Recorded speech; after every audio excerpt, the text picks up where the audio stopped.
fazem a Faculdade Luciano Feijão, na pessoa do professor Luciano Feijão. Quero saudá-los, todos aqui presentes. Alunos, nosso motivo maior de estarmos aqui hoje, convidados, professores, coordenadores, porque esse evento é feito para vocês. E a Faculdade Luciano Feijão, ela tem em sua missão disseminar o ensino, a pesquisa e a extensão, para que nós possamos fazer com que os nossos alunos tenham conhecimento nessas palestras, nesses eventos, nós podermos trazer aqui grandes nomes como Ciro, outros nomes que virão no segundo semestre, para a gente poder debater, criar e podermos fazer com que vocês... Está complicado hoje. Com que vocês se desenvolvam, evoluam. E o nosso palestrante aqui dispensa comentários. Ciro Gomes, um dos maiores nomes da política do Brasil, brilhante, pode ser o maior. Brilhante. Teve agora, recentemente, no pleito presidencial, nos deixou com um gostinho de quero mais, né? Porque poderia, sim, hoje estar nos representando muito bem, com essas políticas que hoje o Brasil não tem, e as propostas do Ciro eram excelentes para a nossa nação. Queria também agradecer a presença do nosso ilustre prefeito, Ivo Gomes, parceiro da Faculdade Luciano Feijão, ele que vem desenvolvendo um trabalho brilhante à frente do município de Sobral, avançando em todas as áreas sociais, econômicas, de educação e fazendo inúmeros equipamentos para que a população possa usufruir. Então, sem mais delongas, eu queria chamar o palestrante de hoje, esse grande homem que é formado em Direito também, conhece economia como ninguém, para a gente poder beber um pouco da água da sabedoria dele. Muito obrigado, Ciro, seja bem-vindo.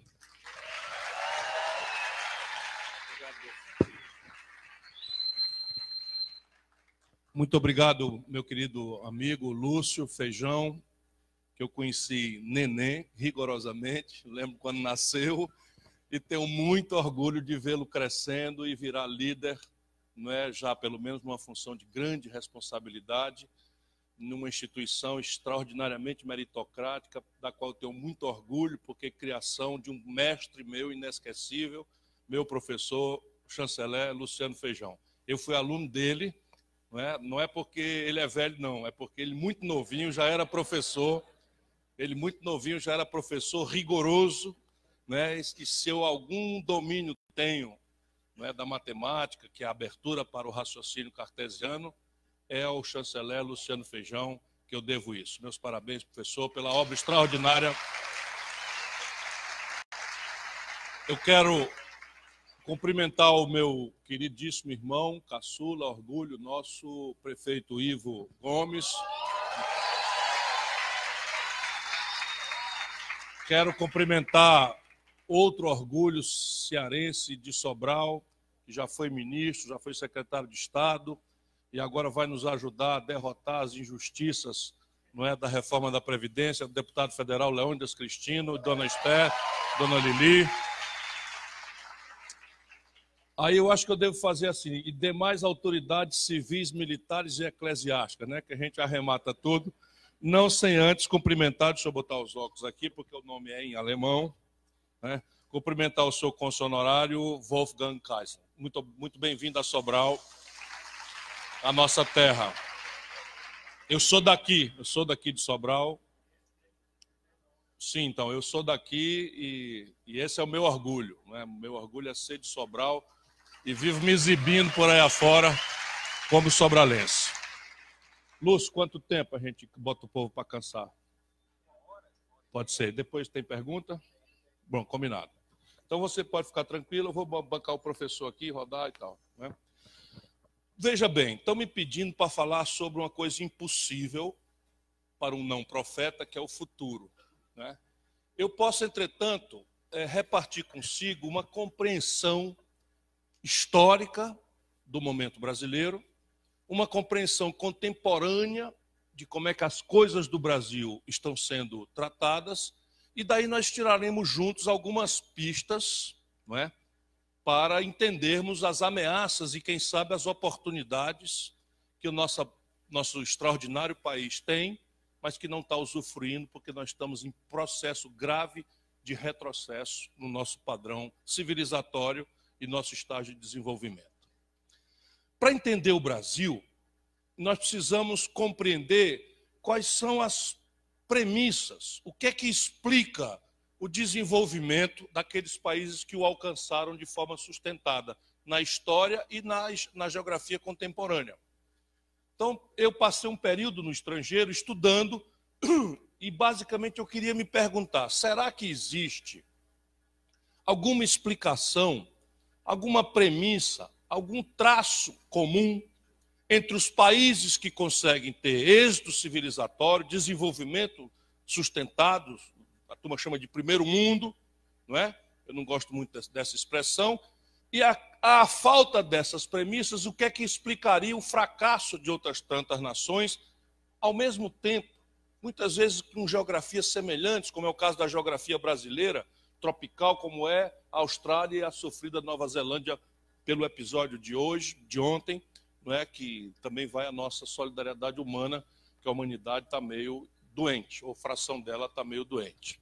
E eu quero crer, para discutir, que sim, que para sustentar o desenvolvimento e a civilização de sucesso, é preciso que por detrás da miríade, da babel de línguas, das mais diferentes histórias, alguém teve guerra, alguém não teve guerra, alguém teve, enfim, historicamente uma aposta em educação, alguém é mais recente essa aposta em educação.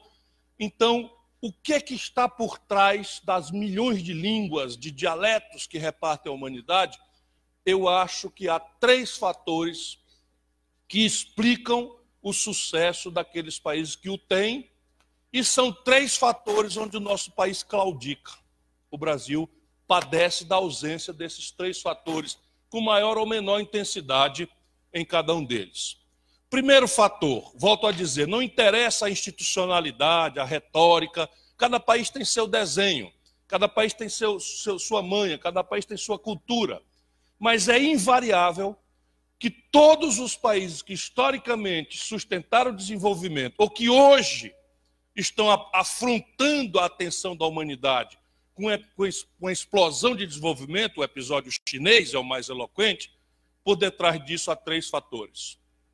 Primeiro fator, parece uma coisa meio tecnocrática, mas se a gente traduzir as palavras do economês para a nossa vivência particular, para a nossa inteligência racional, para a nossa observação empírica da vida da gente mesmo, fica fácil de entender.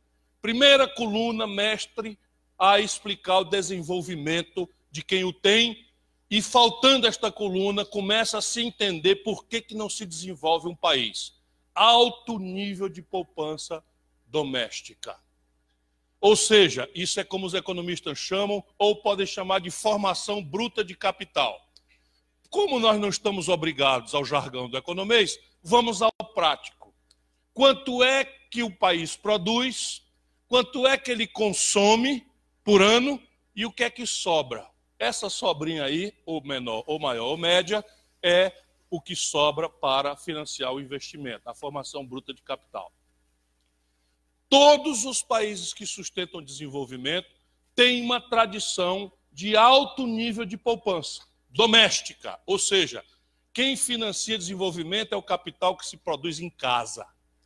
Ou seja, é completamente vã e mentirosa e dominante na retórica oficial que ganha o Brasil ao longo dos últimos 20 anos, que se nós nos comportarmos como bons moços internacionais, aderirmos com casca e tudo a ideários que não consultam nossas peculiaridades econômicas, fisiográficas, humanas, para copiarmos manuais estrangeiros como o de Chicago ou como sabe lá de onde se queira falar, os estrangeiros nos salvarão da nossa incapacidade de fazer capital em casa. Nunca houve isso na história da humanidade. Nunca houve nenhum país do mundo que se sustentou desenvolvimento baseado no capital dos outros. Isso não quer dizer que nós devemos espancar o capital dos outros, não. Mas o capital estrangeiro funciona, com todo respeito a algum gerente de banco aqui presente, igualzinho o gerente de banco. A finança internacional funciona igualzinho, não adianta o economês. É assim, se eu tenho um saldo médio na minha conta altíssimo, o gerente do banco lembra o aniversário da minha mulher, manda uma cesta de Natal para mim, né, na véspera do Natal. Se eu estou com um cheque especial furado, precisando de uma rolagemzinha ali, ligo para o gerente, eu procuro, está ocupado em reunião, não pode me receber. É exatamente a mesma coisa da finança internacional. O capital externo é tanto mais bem-vindo e mais barato, e de mais longo prazo e mais qualificado, quanto menos a gente precisar dele, porque temos o nosso próprio capital formado. Segunda premissa do êxito civilizatório: pouco importa a retórica, pouco importa como se desenham as instituições políticas. Não deveria dizer isso ante jovens, mas pouco importa, inclusive, se o ambiente é democrático ou autoritário. É invariável a premissa de que só tem sucesso civilizatório aquela nação que consegue uma equação boa, equilibrada, entre um Estado poderoso, um setor público forte, musculoso, não é gorduroso, uma iniciativa privada forte, né? Portanto, a iniciativa privada forte é uma premissa do êxito civilizatório, e uma universidade comprometida em produzir as respostas tecnológicas para o desafio do desenvolvimento pretendido. Isto é invariável. Volto a dizer, pode ser em ambiente autoritário. A China tem um ambiente autoritário. A China, até essa altura do século XXI, tem um partido único. Se afirma um regime comunista. Mas quando você sai por trás da retórica e vai estudar o experimento chinês, como eu já fui algumas vezes, a convite deles, ou a fazer palestra na Universidade de Pequim, você vê claramente que uma coisa é a conversa, uma coisa é o desenho, uma coisa é, vamos dizer, o cartão de visitas para o exterior e até para as comunidades locais. Outra coisa é o fato real. O fato real é que a China é um Estado poderoso que criou uma burguesia nacional de iniciativa privada poderosa e convergente com a estratégia do Estado, e uma universidade muito agressivamente ocupada em produzir respostas práticas, contundentes para o desafio do desenvolvimento que a China planejou para si. Assim é a América. Alguém imaginar que a América vive no laissez-faire, isso aí é a engabelação, é o cartão de visita dos Estados Unidos. Então, para eles, o Estado não deve se meter na economia, na retórica deles, quem faz isso é a iniciativa privada sozinha, e quando você vai estudar, como eu fui, passei um período grande lá, você vê que é tudo o oposto. E se faltava alguma evidência, nós vamos encontrar na resposta que os norte-americanos deram à gravíssima crise de 2008. Eles, professor, criaram até uma palavra nova. Eles estatizaram a Ford, a indústria automobilística, e chamaram de pré-privatização da Ford. Olha, então a Ford quebrou, eles foram lá estatizar a Ford e, para não dar o braço a torcer de que estão fazendo ferramenta de socialismo, de Estado, chamaram essa intervenção de pré-privatização. E, de fato, depois de saneado, tirado os prejuízos, arrumado a casa, eles venderam a Ford de volta para a iniciativa privada. Mas não existiria a potência norte-americana, que é basicamente uma potência tecnológica, militar, que se afirma, enfim, na corrida aeroespacial, com grande pioneirismo, pôs o homem na Lua, se você não entender a presença do Estado americano pela compra governamental, financiando o maior aparato de defesa do planeta Terra, financiando todos os novos materiais, os supercondutores, as tecnologias de comunicação, de microchip, de microeletrônica, a pretexto da corrida espacial. A tarefa agora é botar o homem em Marte. Não interessa propriamente para eles botar um homem em Marte, interessa dominar todas as tecnologias que são necessárias, imagina a sofisticação disso, para botar um homem em Marte e fazer dessa terceira revolução industrial o fator de prevalência norte-americano para o resto do século XXI. E eu não duvido que eles vão ganhar essa parada. E assim, qualquer país que você encontrar, você vai ver ali coordenado, o governo poderoso, uma iniciativa privada poderosa e uma universidade estimulada a produzir as respostas técnico-científicas. Isso pode ser de humanidades também, por exemplo, hoje em dia, a questão das humanidades está tomando um gravame central. Em tempos de guerra híbrida, soft power, em tempos de fake news, em tempos de informação absolutamente democratizada e, ao mesmo tempo, absolutamente precarizada, as humanidades voltarão a ter uma relevância absolutamente central para equipar as sociedades para ainda ver se é possível ter democracia. Olha de onde nós estamos falando. A população inglesa, em todos os institutos de pesquisa, e obviamente era o inteligente, era por ampla maioria contra a saída da Inglaterra da Europa. É um contrassenso. É um problema que eles não sabem como resolver a saída da Inglaterra da Europa, o chamado Brexit. E vem o plebiscito, todas as pesquisas diziam uma coisa, e lá se vê no plebiscito uma vitória da saída, uma vitória dos que eram a favor, e está lá agora a Inglaterra, ainda sem saber nem como redesenhar sua fronteira com a Irlanda. Portanto, este fator, não é, da coordenação estratégica é o segundo. E o terceiro tem a ver com o ambiente em que nós estamos, por isso um homem como Luciano Feijão merece uma medalha em vida, né, e todo o reconhecimento. Só prospera a civilização que aposta em gente, que aposta na qualificação das pessoas. Isto é uma coisa que pode ser milenar. Por exemplo, a primeira universidade inglesa data do século XII, mas pode ser apenas 3 décadas. A Coreia do Sul, há 3 décadas atrás, não sabia montar um carro. O Brasil já produzia 600 mil veículos. E a Coreia do Sul não sabia montar um carro. O Brasil se aventurava em alguma eletroeletrônica. Tem uma música do Raul Seixas, é o novo, né? Meu Garrara Gradiente era um sistema de som brasileiro. Era um eletroeletrônico brasileiro. A Coreia do Sul não fazia absolutamente nada de eletroeletrônico. Hoje, o Brasil não faz nenhum carro, porque 80% do valor do carro que nós vemos estacionado aqui fora vem do estrangeiro. O que importa do carro, toda a mecatrônica, o sistema de transmissão automática, direção hidráulica, toda a informática embarcada, o que é o valor de 80% de um carro, vem do estrangeiro. Quando no Brasil nós já fomos 80% capazes de produzir um carro. Aqui, faltava 20%, que eram os motores, mas chegamos a nos aventurar na FNM. Né?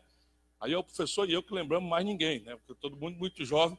FNM, Fábrica Nacional de Motores, que o Getúlio Vargas criou. Hoje nós não temos mais capacidade. Então, o investimento em gente é outra premissa. E aí, repare bem, isto explica o êxito deles. E como vão as coisas no Brasil nesses 3 aspectos? Mal. E aqui está a pista, talvez da grande premissa, do grande modelo de desenvolvimento nacional, desenvolvimentista, que nós precisamos tentar construir para o Brasil. Por quê? Porque o nível de poupança de um país não é consequência fatalista do acaso, como a mitologia neoliberal quer nos ensinar. O arranjo institucional que a política, danada da política, esculhambada política, mas só ela faz ou deixa de fazer. Faz bem feito ou faz mal feito. E depende de variáveis muito práticas que nós podemos comentar hoje aqui. Primeiro, o sistema previdenciário. Por quê? Porque o maior estoque de poupança vinculado ao financiamento do desenvolvimento da humanidade moderna são os fundos de pensão dos trabalhadores. Não são mais os capitalistas do passado, o Rockefeller, o Henry Ford, os barões do petróleo dos Estados Unidos. Hoje, o maior estoque de capital vinculado ao desenvolvimento, ao financiamento do desenvolvimento, pertence ao conjunto das classes trabalhadoras pelos fundos de pensão, pela forma como que se organiza a poupança previdenciária. Depende o nível de formação bruta de capital da forma como que se desenha o sistema tributário do país. O Brasil tem o sistema tributário mais regressivo do mundo moderno. Regressivo quer dizer o seguinte: no Brasil, quem pode menos, paga mais, e quem pode muito mais, paga menos ou não paga nada. Assim como eu estou dizendo, um assalariado de até 2 salários mínimos, a carga tributária sobre ele é de 42%. Um barão bilionário no Brasil, que tem 5 pessoas, que tem fortuna equivalente às posses de 100 milhões de nacionais, não existe nada igual no mundo, pois esse barão de cima paga uma carga tributária de 4%. O pobre 42%, o rico 4%. Nós optamos por tributar o consumo, que é a forma mais regressiva, e deixamos sem tributar a retenção especulativa, por exemplo, de ganho de capital. Só o Brasil e a Letônia, um minúsculo país do leste europeu, não cobra tributo sobre lucros e dividendos. Só o Brasil e a Letônia, que não parece ser, neste assunto, uma boa companhia, né, para um país com as características do Brasil. Resultado prático: a formação bruta de capital da China, ou seja, a poupança doméstica da China, corresponde a 45% do que a China produz por ano. Traduzindo em miúdo, com perdão aqui dos economistas mais ilustrados, a China produz 100, come 55 e guarda 45 para investir no ano que vem. A velha Europa, onde não há mais o que fazer em matéria de infraestrutura, está tudo feito, onde ganhar produtividade é quase uma tarefa impossível, que não é para o Brasil, porque são muito sofisticados, já sob o padrão tecnológico, estou falando do miolo ali, Alemanha, Itália, Inglaterra, etc. Pois bem, ali ainda a poupança local é de 32%, 35%. No Brasil, nesse momento, nós estamos caindo de 14%. E a conta dos juros que o Brasil está obrigado a pagar para os banqueiros leva 12% do PIB. Ou seja, nós temos 14 de poupança, mas temos que pagar para o banco 12. Então não tem dinheiro para financiar o investimento do país. E a única saída é uma grande reforma da estrutura do Estado brasileiro para que ele se empodere e consiga criar uma cultura de poupança, de austeridade, de investimento, em lugar de uma cultura de ciclos de consumo que logo se sequenciam com quebradeira, como nós estamos assistindo. Quando o Fernando Henrique lança o real era uma espécie de imposto inflacionário, esse dinheiro para de ser tirado do povo, o povão melhora a condição, vai todo mundo para o consumo amanhã, o Brasil não está cuidando da sua estrutura produtiva, passa a importar grandes quantidades de tudo, e enquanto dura esse dinheirinho, todo mundo fica feliz e tende a gratificar o governante do dia. Lá vai o Fernando Henrique para a reeleição. Mas como não tem almoço de graça, tomou posse no segundo mandato, quebrou o Brasil, e o real sofreu uma desvalorização em que, se a posse do Lula fosse hoje, a taxa de câmbio estaria em R$ 9,20. Taxa de câmbio é a proporção, como todo mundo sabe, entre a nossa moeda e o dólar. Pois bem, isso é importante a gente recuperar, não é porque é uma tecnicalidade, não é porque modernamente, com a integração das economias, todos os preços da nossa vida normal, cotidiana, pouco importa se você quer ir para Miami ou não, onde é mais claro, você vai contar a passagem no câmbio, mas tudo é vinculado ao dólar. E eu brinco sempre, alguns companheiros que acompanham a minha militância sabem, que a gente não compra dólar, mas come pão. E pão é trigo. E o Brasil não produz trigo com suficiência para fazer os pães que a gente come. Tem que importar do estrangeiro. Tudo que a gente importa do estrangeiro tem que pagar com dólar. Então, se eu importo trigo em dólar, se o dólar aumentar de preço, o trigo aumenta de preço, o pão aumenta de preço. E eu, que não sou nenhum economista, estou apenas indo na padaria Princesa do Norte, ainda existe, ou na padaria Coelho, né? Que eram as boas, da Piraí também ainda tem, para não deixar ninguém fora, né? Fazendo comercial aqui das padarias. Então, o preço do pão vai subir. Então, eu não compro dólar, mas eu ando de ônibus. O principal insumo da passagem de ônibus é o diesel. E essa gente endolarizou o diesel. De maneira que, se a taxa de câmbio sobe, o preço do diesel sobe e o preço da passagem de ônibus vai subir. Lembro de 2013, as grandes manifestações dos jovens contra o aumento de 0,20 na passagem. Não era 0,20 na passagem, era tudo tinha aumentado, porque houve uma desvalorização da taxa de câmbio. Então, isto daqui é a primeira grande questão brasileira, consertar a poupança nacional. A segunda é pacificar, e a política só ela pode fazer isso, a relação que nós queremos que o Estado Nacional Brasileiro tenha com o seu empresariado e com a sua universidade. E hoje nós estamos discutindo isso em bases muito rasas, quando não bases absolutamente odientas, completamente superficiais, em que a oposição de hoje esculhamba a situação de hoje sem intuir nem tomar pé dos problemas. E no dia seguinte, mais cedo ou mais tarde, a oposição de hoje vira governo amanhã. Como os problemas são os mesmos, acontece que aquela situação de ontem, zangada com a falta de diálogo, de reconhecimento da complexidade dos problemas, passa a sabotar a força que entrou. E o Brasil está há 20 anos se destruindo. Eu não estou exagerando a palavra. Olha aqui, em 1980, Lúcio, em 1980, o Brasil representava 1% do comércio do mundo, com 100 milhões de habitantes. A China, com 800 milhões de habitantes, na mesma data, 1980, representava 1% do comércio do mundo. Isso é um indicador da proporção das economias no planeta. Hoje, o Brasil, com 206 milhões de habitantes, representa 1% do comércio do mundo, como representava no ano 80. E a China já representa 12% do comércio do mundo. Debaixo do mesmo céu, sobre o mesmo planeta, com as mesmas variáveis de crises cíclicas do capitalismo, de fluxos internacionais de capital, de etc, etc. O que aconteceu da China explodir? E tem assim, em 1980, a produção industrial do Brasil era 12 vezes maior do que a produção industrial da China. Porque a soma do que a China produzia, a Coreia do Sul, o Japão, o Vietnã, a Malásia e Singapura, os chamados tigres asiáticos, em 1980, o produto brasileiro era maior do que eles juntos. Ainda sobrava um tiquinho. Hoje, só a China produz 14 vezes o que o Brasil produz. Então, nós temos clareza de que tem uma coisa errada estrategicamente no Brasil.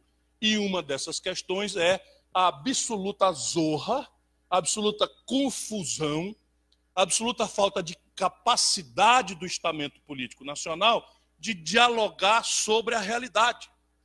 Substituir o ódio.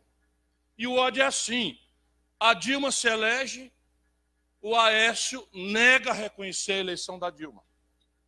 Entra na justiça só para criar caso, conforme ele disse, e a sociedade brasileira se aparta, porque ela ganhou por um tiquinho assim, metade mais um tiquinho assim ficou com ela, metade menos um tiquinho assim ficou com ele, e ele não reconheceu o resultado da maioria.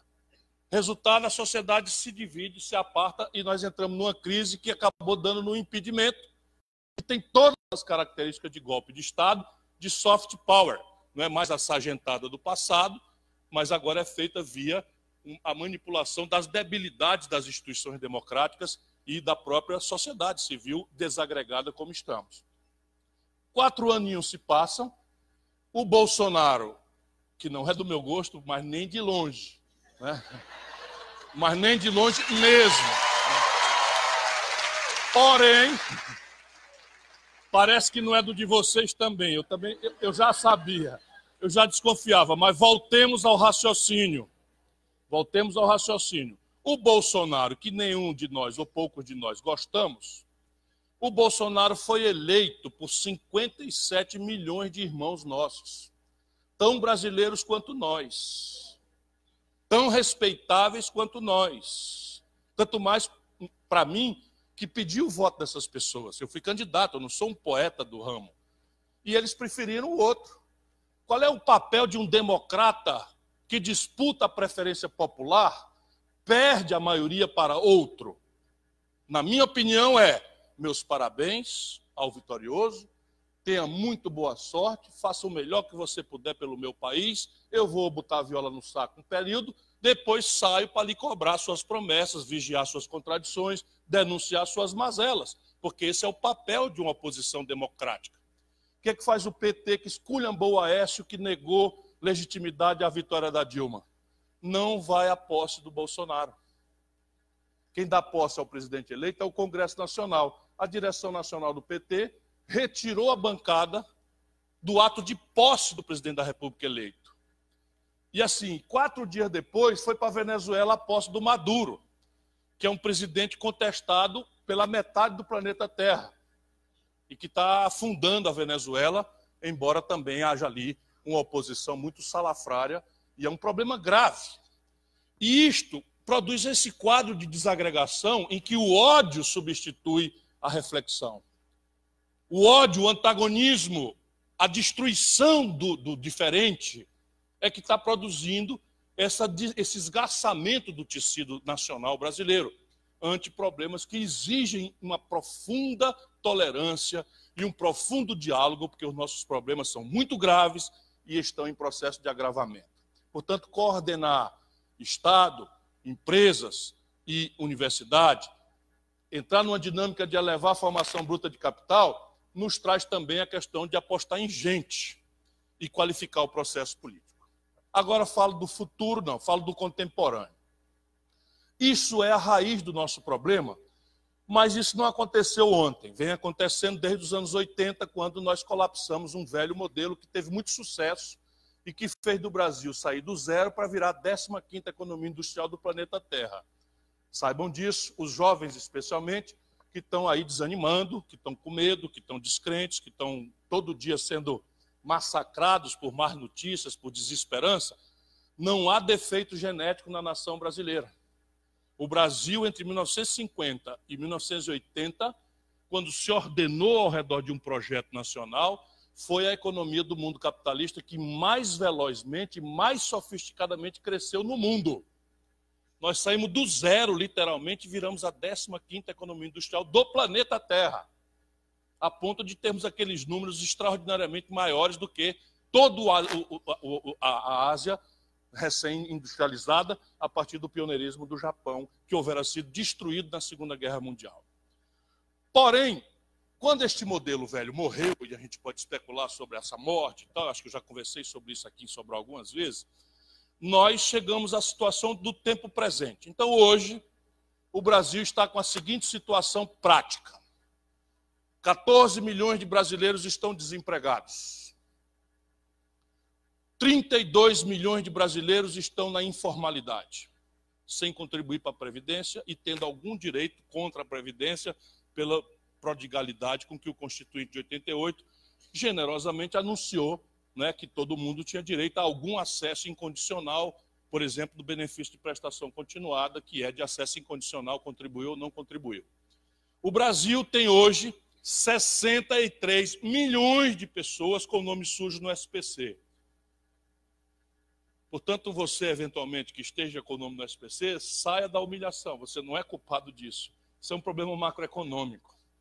63 milhões de brasileiros estão com o nome sujo no SPC, e não há como resolver isso sem uma compreensão estratégica pública, porque o número é absolutamente avassalador e não há como o sistema financeiro resolver isso sozinho, até porque a tendência deles é se retrair e multiplicar as multas, multiplicar, né, os juros, etc, etc. Bom, quem está metido aí em cartão de crédito sabe do que eu estou falando, e se puder, sai fora disso, cheque especial, isso é um escândalo. O Visa é uma bandeira de cartão de crédito norte-americana. Lá eles cobram 8% de juro ao ano. Aqui, se você cair na besteira de picar um cartão de crédito, às vezes à força, você vai pagar 486% de juro no ano para a mesma bandeira Visa, por causa do oligopólio protegido pelo nosso governo nos últimos 20 anos. Lamentavelmente, sem variar entre Fernando Henrique, Lula, Dilma, Temer, Bolsonaro, aparentemente é tudo a mesma coisa quando se trata de mexer com o banco. E aí você tem alguns números mais. Pensando na economia. Do desmantelo do governo Dilma para hoje, o Brasil fechou 220 mil postos de comércio. Nunca ninguém viu isso na história do capitalismo. Em 3 aninhos, o Brasil fechou 220 mil pontos de comércio. Em plena necessidade de industrialização, por retardatário que somos, o Brasil fechou, nos últimos 3 anos de desmonte da política, de ódios e de incompetências e de incapacidade de conversar sobre o que interessa, o Brasil fechou, nos últimos 3 anos, 13 mil indústrias. 13 mil indústrias foram fechadas. E aí, o que acontece? O sistema financeiro, que é o responsável pela intermediação financeira e é o grande mecanismo de vinculação da poupança com o investimento no Brasil, simplesmente oligopolizou-se de uma forma tal que não tem precedente na história do capitalismo. Hoje, 87% das transações financeiras do Brasil são monopólio de 5 bancos. 5 bancos. Sabe quantos bancos disputam a preferência do consumidor norte-americano? Disputando com taxa de juros mais barata, com serviços mais baratos, com atenção maior ao cliente? 5 mil. O Brasil tem 5. 5 bancos. 2 deles públicos. Caixa Econômica Federal e Banco do Brasil. Que eles querem privatizar. Ainda hoje o presidente do Banco do Brasil anuncia esta aberração. Isto liquida qualquer chance do país sair do caminho do colapso financeiro em que nós nos encontramos. Isso, então, nos traz ao tempo presente, agora falando sobre o futuro. Se o diagnóstico que eu estou fazendo é correto, e eu não sou dono da verdade, eu ando por aí insultando, né? Eu sou assim meio delicado, né? Todo mundo sabe... Né, Magnífica? Eu sou um cara fino, tranquilo e tal. Não gosto de brigar com ninguém. Nunca respondi por um processo por dano moral. Nada, está tudo certo. Mas eu ando insultando. Se o meu diagnóstico estiver certo, fica evidente a terapêutica. Porque se você vai no médico, sentindo uma dor de viado, que a gente chama, né? Não é assim que a gente chama, dor de viado e tal? Que é uma dor desviada. Aquilo pode ser gases, aquilo pode ser uma grave pancreatite, aquilo já pode ser um câncer em metástase, aquilo pode ser uma opção de coisas. Então o médico tem que dar uma olhada, pedir uns exames e fazer o diagnóstico. Olha, isso aqui é só gases. Toma um Lufital, sai de perto das pessoas, que o seu problema... Essa foi escatológica. E que o seu problema está resolvido, meu filho. Não é o caso do Brasil, a gente não faz o diagnóstico. Mas eu estou com o meu diagnóstico e quero ser, pelo menos, contestado por uma segunda opinião. Se eu estiver correto, pula a terapêutica. E aí são 4 providências que o país tem que tomar, e o bom, o esperançoso, é que todas elas são praticáveis no Brasil, aqui e agora. Se você disser o seguinte, vai lá para a Venezuela e dá um jeito de pensar o problema da Venezuela e oferece uma proposta para a Venezuela, vai dar trabalho. Se você for para o Chile e dizer o seguinte, como é que vai resolver o problema do Chile, que está com uma indústria praticamente zerada e que assenta sua economia numa população pequena, no monopólio mundial praticamente do cobre, e na pesca e da fruticultura, e turismo crescente. Não tem muito que a gente propor para o Chile. A Argentina se deixou desindustrializar no limite do que o Brasil ainda não devia se deixar desindustrializar, ainda tem um restinho. Mas já dará muito mais trabalho. Não é o caso do Brasil. E eu estou propondo para reflexão algumas providências que são coerentes com o diagnóstico. Primeira providência. Todas as vezes que o Brasil cresceu, a principal energia, o principal motor que fez o Brasil crescer, sem o que não tem emprego, não tem salário, não tem imposto para pagar saúde, educação, foi o consumo das famílias. Isso não é sadio. O bom desenvolvimento é aquele puxado pelo investimento. Mas, quando a gente puxa a demanda, ou seja, se mais gente pode comprar, você começa a fazer o giro da economia girar, porque mais gente podendo comprar, o comércio vende mais, encomenda mais da indústria, que expande, que investe, que emprega, que paga imposto, e a roda, então, gira. 50% do crescimento brasileiro nas últimas 2 décadas quando aconteceram, pífios que foram puxados pelo consumo das famílias. Pois bem, o consumo das famílias hoje está colapsado pelo desemprego de 14 milhões de pessoas, pela informalidade de 32 milhões de pessoas e pela iliquidez, pela incapacidade de acessar crédito de 63 milhões de pessoas. Emprego e salário é consequência do posterior ao desenvolvimento, mas o crédito das famílias pode ser restaurado por política. Então eu andei propondo um programa, né, de reestruturação do passivo das famílias. No primeiro momento disseram que era um delírio, depois eu mostrei os números, são perfeitamente praticáveis, e os bancos financiaram um grande deboche nacional. Por que é fácil, conceitual, tecnicamente? Porque é o seguinte, os leilões do Serasa estão dando 70% de desconto nas dívidas das pessoas que estão no SPC. Então, quem tiver 30% do valor, por que eles dão esse desconto desse tamanho? Porque eles, na verdade, estão dando desconto em cima da loucura estratosférica de juro, multa, correção monetária que eles próprios impuseram numa dívida originalmente pequena. Então, se o governo entra nisso, esse desconto é muito maior. Mas por que não funciona só via mercado? Porque o Serasa, os bancos, exigem que esses 30%, dado o desconto de 70%, sejam pagos à vista. E o nosso povo não tem dinheiro para pagar. Por que eu não boto o Banco do Brasil e a Caixa Econômica para comprar esses créditos, conseguir um desconto maior do que 70%, 80%, com a força que o governo tem, e picar esses 30%, esses 25% que sobrar, picar em 24 vezes, em 36 vezes, com 10% de juros ao ano. Só que eu troco 400% de juros ao ano por 10%. O banco ganha dinheiro e eu restauro 63 milhões de acessos ao crédito no Brasil. Não quero ser tecnocrata, estou apenas querendo não terminar minha fala hoje com amargura, porque eu ando muito preocupado com o que vem por aí. Nós vamos passar um período de muita confusão, muita mesmo, não é brincadeira o tamanho do problema, vis-à-vis. Deixa eu ver se eu acho aqui uma palavra more presidential. Vis-à-vis o bando de boçal que governa o Brasil, sabe, o bando de tarado que governa o Brasil. Uma subiu na goiabeira e viu Deus, né? O outro, né? Nem modéstia tem, nem modéstia. O outro, pelo amor de Deus, ministro da Educação, deu como primeira portaria obrigar vocês, estudantes, para além de cantar o hino nacional, que eu recomendo nas horas próprias, mandou vocês reproduzirem a frase, slogan do candidato a presidente que se elegeu, e que vem a ser a tradução literal do slogan do Hitler. Alemanha acima de tudo, Deus acima de todos. Esse é o slogan do Hitler. Pois aqui virou, não é? Vocês sabem, eu não vou repetir não. Pois bem, então, o problema grave com um governo disparatoso, despreparado como esse, ilhado de maluco, com 4, 01, 02, 03, 04 e o menininho, 05, e o menininho que para poupar o pai disse que não tem nada a ver que namorou com a mulher, com o rapaz, com a moça, filha do cara que matou a Marielle, porque tinha traçado todas as meninas do condomínio e dessa ele não lembrava. Vocês viram essa, não?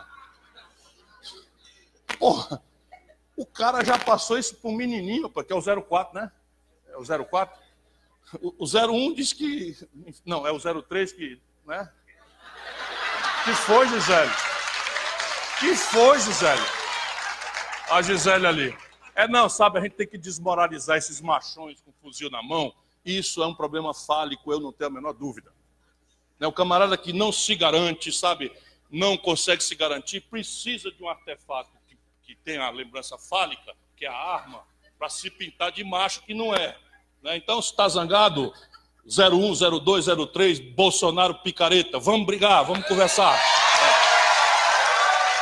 Eu estou em Sobral, aí eu pego uma corda. Eu estou em Sobral, eu pego uma corda. Segunda providência, o investimento empresarial.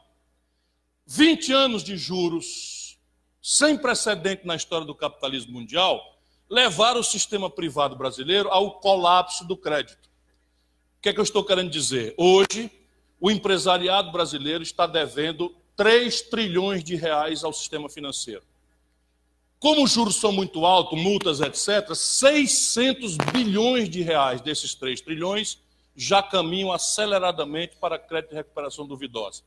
E isso faz com que mesmo os poucos bancos que restam se retraiam e ninguém está pagando ninguém está emprestando dinheiro para ninguém no nosso país hoje. Não há solução para esse endividamento dessa proporção sem uma estrutura pública que o Brasil tem, como nenhum país do mundo periférico tem, para resolver o problema. Explico para vocês, só para vocês terem segurança de que o Brasil tem saída. O Brasil tem hoje 380 bilhões de dólares de reservas cambiais. Isso é uma espécie de caderneta de poupança em dólar que a gente guarda no estrangeiro. Nós não precisamos de uma caderneta de poupança desse tamanho. Tecnicamente, nós precisamos ter uma garantia de 1 ano e meio de importações. Isso dá uns 170 bilhões de dólares. Vamos arredondar para 200, sobram 180 bilhões de dólares. A número rápido, multiplica por 4, nós estamos falando aí de um ativo, não é, próximo de R$1 trilhão, que a gente pode usar para fazer um fundo estrangeiro de reestruturação de crédito doméstico. Qual é a vantagem aqui? Trocar juro brasileiro por juro internacional enquanto ainda é tempo. O juro brasileiro está em 50% para descontar uma duplicata e o juro nos Estados Unidos é 0. Portanto, essas reservas do Brasil podem emprestá-la contra garantia real, contra hedge, ou seja, proteção de eventual desvalorização cambial, que vai acontecer, mas restaurar a engrenagem do investimento privado é a segunda providência. Terceira providência, consertar a conta pública. E isso os brasileiros precisam amadurecer, porque consertar a conta pública é uma palavra que todo mundo está de acordo. Agora, quando se trata de consertar a conta pública, acreditem, é aí que está o busilis. De a que senhor nós estamos servindo? E aí a conta pública brasileira não tem mistério. 51% do orçamento, que registra todas as receitas e todas as despesas, juro para banco.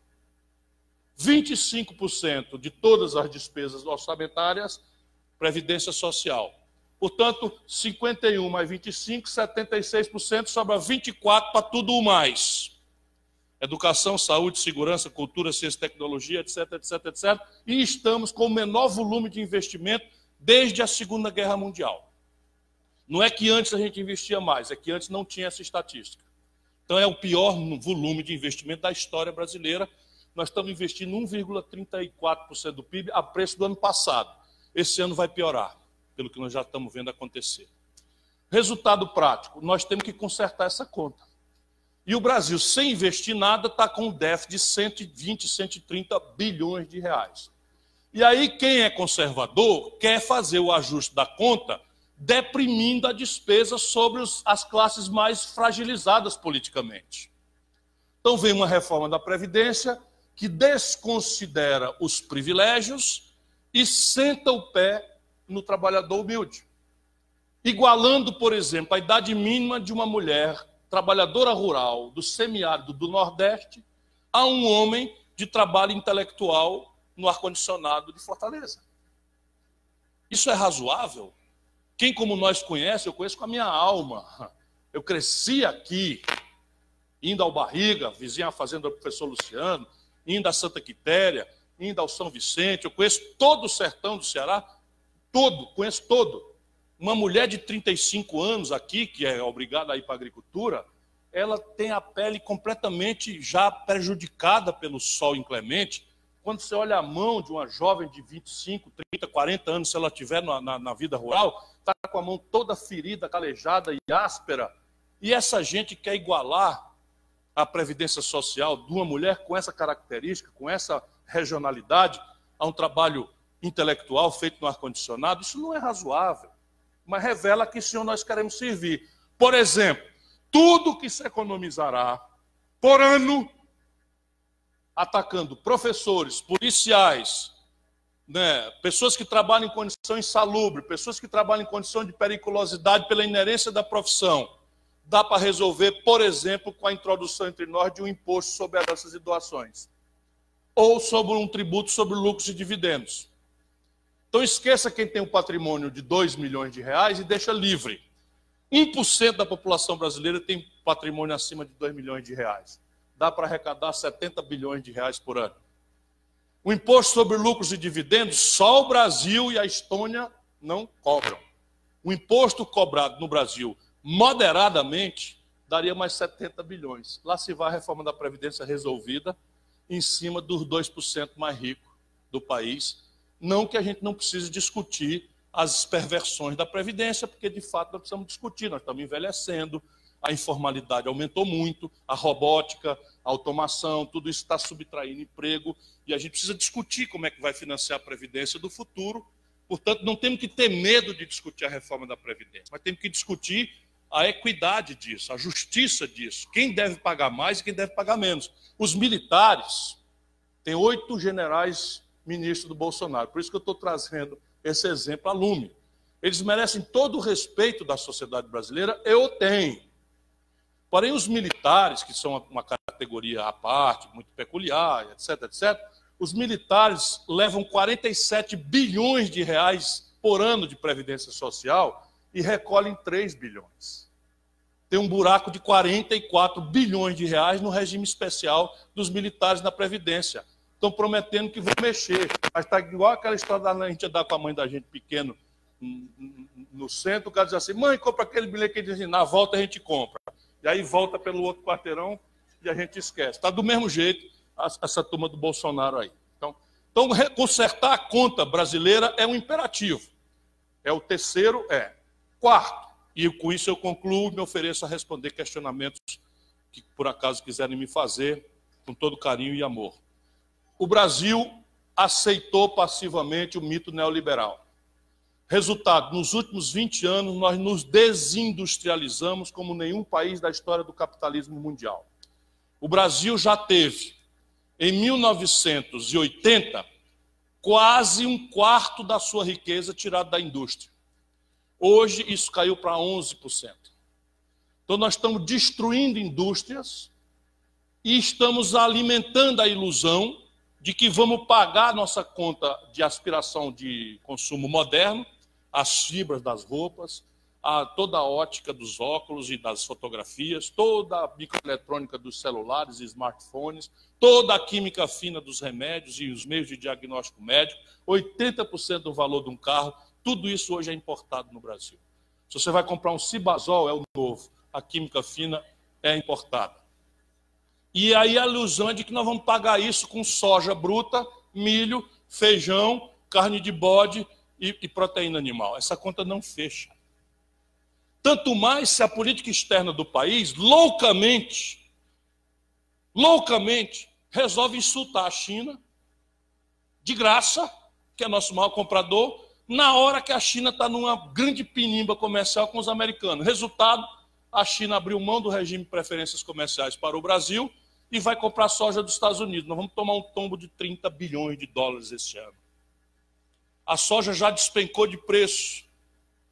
E o mundo rural, que todo mundo fez arminha para votar, está todo mundo em pé de guerra. E é preciso que a gente entenda que essas coisas estavam todas anunciadas. Ele não mentiu, não. O Paulo Guedes diz que subsídio é uma coisa que distorce a saúde do sistema de preços. E eu fui lá no Rio Grande do Sul conversar com os agricultores do Mato Grosso. Quem é que queria me ouvir? Ninguém.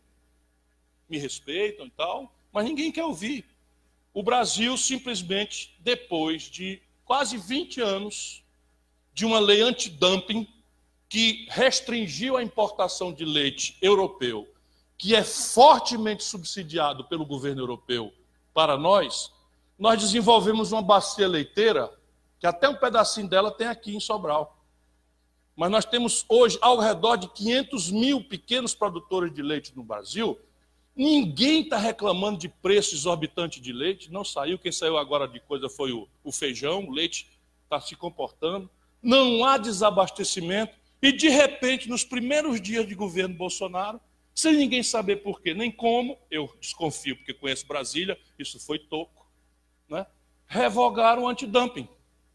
Numa hora que a Europa está super estocada de leite em pó. Resultado, o Brasil, que importava tudo que é industrializado, agora vai começar a aportar em produto primário, leite, e vai matar simplesmente 700 mil famílias que vivem disso. Percebe? São tudo maluquices. Aí, de repente, algum doido resolveu, sem ninguém pedir, ninguém falar, ninguém esperar, algum doido anunciou que o Brasil vai mudar a embaixada brasileira de Tel Aviv, que é a capital política de Israel, por isto, para Jerusalém. Resultado prático, os maiores compradores de carne de ovino e caprino, atenção os produtores de ovelha e bode, né, de Sobral e da Zona Norte, que somos grandes produtores, resolveram boicotar a compra do Brasil, os árabes. Resultado prático, o preço da carne de carneiro de coisa vai despencar de preço e todo mundo vai quebrar. Então, repare, não dá para a gente brincar de tratar problema sério pelo Twitter diariamente, conversando besteira. Não é possível, é preciso. Estou falando isso porque eu quero que as coisas deem certo, porque o que estou prevendo é confusão.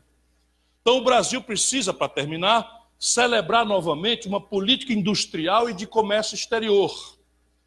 Para fazer o quê? Interromper o processo de desindustrialização e retomar um processo vigoroso de industrialização, agora subordinado a uma lei da vantagem comparativa. Não dá mais para a gente imaginar que nós vamos produzir da agulha ao avião passando pelo computador.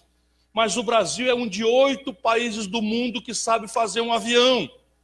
Estes canalhas estão entregando a Embraer para a Boeing dos Estados Unidos. Nós somos um de 8, a China não consegue até hoje fazer um avião, e o Brasil sabe fazer um avião. Nós estamos simplesmente entregando um tesouro tecnológico nosso, da nossa engenharia, para ser fechado pelo nosso competidor internacional norte-americano. O Brasil tem, como nenhum país do mundo, reservas de petróleo ainda não prospectadas e cubadas, no famoso pré-sal, que nos faz certamente um dos 4 maiores produtores do mundo de petróleo. Estes canalhas querem começar a esquartejar a Petrobras. Nós não temos nenhuma razão para exportar petróleo bruto barato, que é uma commodity, e importar gasolina, óleo diesel e gás de cozinha do estrangeiro. Sabe por que o gás de cozinha virou R$ 85 agora? Sem deixar de falar os plural? Por causa disso. Por causa disso, porque ao invés da gente cobrar o custo de produção em real, nós estamos importando gasolina, óleo diesel e gás de cozinha do estrangeiro. Coisa que o Brasil foi autossuficiente até 5, 6, 7 anos atrás. Coisa que o Brasil tem capacidade de ser autossuficiente e gerar excedentes exportadores e agregar uma indústria de polímeros, novos materiais, de uma petroquímica sofisticada, porque nós temos vantagem comparativa. Então, defesa, indústria petrolífera, complexo industrial da saúde. Eu me apaixono pelo auditório, estou falando demais, mas só para mostrar para vocês que tem saída. Esse ano passado, o Brasil comprou, só o governo federal, 17 bilhões de dólares de coisas para a saúde pública do estrangeiro. Já falei aqui do Cibazol, não sei o quê, mas é tudo. Quando você entra no Hospital Regional Norte aqui, tudo que tem ali dentro é importado do estrangeiro. Tudo. Tudo importado. Todos os meios de diagnóstico médico, os mais simplórios, tudo importado. Toda a química fina, todo o instrumental cirúrgico, foco, tudo importado do estrangeiro. Isso é um complexo industrial que, se nós somarmos o que estados e municípios e mais a iniciativa privada compram, nós estamos falando de 50 bilhões de dólares ano de um mercado potencial que pode fazer do Brasil uma plataforma global, né, do complexo industrial da saúde. Inclusive porque 80% da propriedade intelectual dessas coisas está vencida. Você pode simplesmente copiar, trazer aqui para a universidade do professor Luciano, botar ali, pegar o perfil, decompor, copiar, fazer um perfil, financiar com a compra governamental, garantindo que o cara não vai ter nem risco, que é como a China está fazendo. E, por fim, o complexo industrial da defesa, que eu volto a falar, esse crime de entregar a Embraer. Ou seja, o Brasil tem jeito. Agora, do jeito que as coisas estão indo, suponham, é a minha opinião, nós vamos passar por gravíssimas turbulências. Muita confusão. Até que a gente, pelo caos, quem sabe, encontre a hora para a gente banir o ódio e celebrar um diálogo nacional ao redor dos nossos problemas, guiados pela nossa própria inteligência e não pelo interesse estrangeiro. Muito obrigado por sua atenção.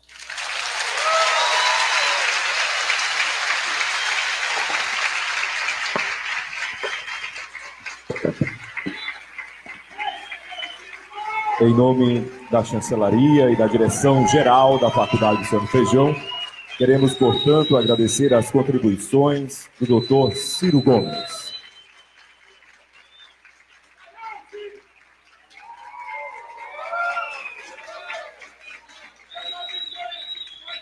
Senhoras e senhores, neste momento abriremos para a intervenção da plateia. Por favor, a primeira pergunta. Boa noite a todos. Eu queria, em primeiro lugar, registrar a minha satisfação e alegria de estar aqui na palestra do Dr. Ciro, parabenizar a Faculdade de Santo Feijão por esse brilhante evento e registrar de público a minha admiração que eu tenho, Dr. Ciro, pela sua pessoa, pelo seu conhecimento. Também é uma honra estar aqui. Como acadêmico de Direito desse período, como contador e administrador, eu tenho uma apreciação pela política, pela economia nacional. Eu queria saber, eu tenho grande dúvida com relação a essa questão do protecionismo, que é a pergunta que eu faço ao senhor. É bom para o Brasil o protecionismo, no termos que o senhor citou, da exportação de carros? Até pouco tempo tivemos a China brigando com os Estados Unidos, porque aumentou o aço, a tarifa para que importasse menos, a China foi se revidou e aumentou também a não entrada de produtos americanos. Eu pergunto, para o Brasil, é bom o protecionismo, de aumentar as tarifas aqui, diminuir para quem tem mais produtos importados, ou aumentar para que a gente exporte mais? Eu queria que o senhor pudesse nos ajudar com a sua... Sim, claro. Muito obrigado. Como em tudo na vida, meu irmão, e obrigado pelo carinho, como em tudo na vida aqui, você tem o equilíbrio a ser perseguido e você tem qual é a sua margem, o que é que lhe resta, porque você está mergulhado num sistema de muitos vetores. Né? Então, veja bem, nenhum país do mundo, nenhum protagonista do mundo joga o jogo de comércio exterior como pato. Então, a primeira providência é entender que free trade is lie. Ou seja, livre mercado, livre comércio é mentira. Isso eu já conversei com os comissários do Partido Comunista Chinês, que estão usando também. Onde é que as pessoas usam o argumento do free trade, ou do comércio livre? Onde elas têm vantagem comparativa. Onde é que elas se protegem? Sem retórica, sem mudar a retórica, onde elas estão em desvantagem comparativa. E isso, modernamente, é uma coisa mais grave do que foi no passado. Por quê? Porque o sistema de preços hoje praticamente está globalizado por essa integração com o câmbio.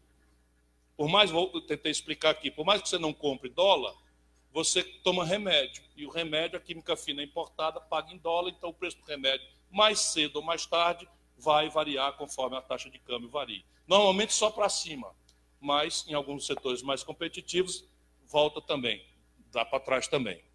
Então, o que cabe a um país como o Brasil? Nós temos que entender quais são as vantagens comparativas que nós temos e defender free trade. Então, quais são as vantagens comparativas que o Brasil tem? Nós temos vantagem comparativa no agronegócio. Porque o agronegócio, ao contrário do comércio, da indústria, do serviço, tem subsídio no financiamento. Então, um agricultor se financia, do Mato Grosso, se financia 5,5% de juros ao ano. O comerciante do Mato Grosso desconta uma duplicata a 50% de juros ao ano.